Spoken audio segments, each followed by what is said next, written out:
Press మీట్లో కూర్చున్న కేదార్ నాకు ఈ కుటుంబానికి ఎలాంటి సంబంధం అని చెప్పబోతూ ఉంటే కేదార్ ఆగు అంటూ ధాత్రి అప్పుడే అక్కడికి వస్తుంది. కేదార్ నువ్వు ఏమీ చెప్పనవసరం లేదు రా అంటూ ప్రెస్ మీట్ మధ్యలో నుంచి ధాత్రి కేదార్ని పక్కకు లాక్కు వెళ్తుంది. ఎందుకే లాక్కు వస్తున్నావు అని నిషి అరుస్తూ ఉంటుంది. ఎందుకంటే కేదార్ చెప్పవలసిన అవసరం లేదు, ఆ ఫ్లెక్సీ మేం కాదు కాబట్టి వేయించింది అని ధాత్రి అంటే అది మీరే కదా వేయించింది, మళ్ళీ ఎందుకు జగదాత్రి ఇలా మాట్లాడుతున్నావు అని కౌశికి అంటే ఆ ఫ్లెక్సీ మేం వేయించలేదు వదిన, ఆ ఫ్లెక్సీ వేయించిన వాళ్ళు ఇక్కడే ఉన్నారు, ఆ ఫ్లెక్సీని ఆర్డర్ ఇచ్చి వేయించి ఇక్కడికి తీసుకొచ్చి ఆఫీస్లో పెట్టిన వాళ్ళు ఇక్కడే ఉన్నారు అని ధాత్రి చెప్తుంటే ఎవరు ధాత్రి, ఎవరో చెప్పు, పేరు చెప్పు అని కేదార్ అడుగుతూ ఉంటారు. ఇక ధాత్రి చాలా కోపంగా యువరాజ్ వైపు చూస్తూ ఉంటుంది. అయితే యువరాజ్ అంతకు ముందు రోజు రాత్రి కౌశికి మాట్లాడిన మాటల్ని గుర్తు చేసుకుంటూ తెగ టెన్షన్ పడుతూ ఉంటారు.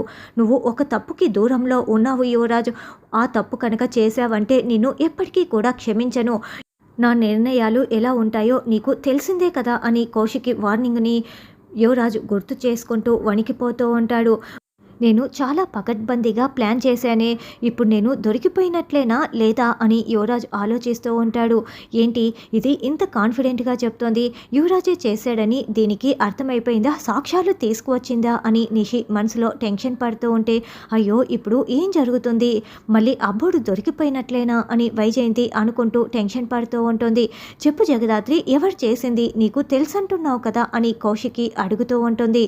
మరి ధాత్రి ఆధారాలు తీసుకు వచ్చి యువరాజేనని బయట పెడుతుందా లేదా, ఒకవేళ బయట పెడితే కౌశికి యువరాజ్ని తిట్టి ఇంట్లో నుంచి పంపించేస్తుందా అన్నది రానున్న ఎపిసోడ్లో తెలుసుకుందాం.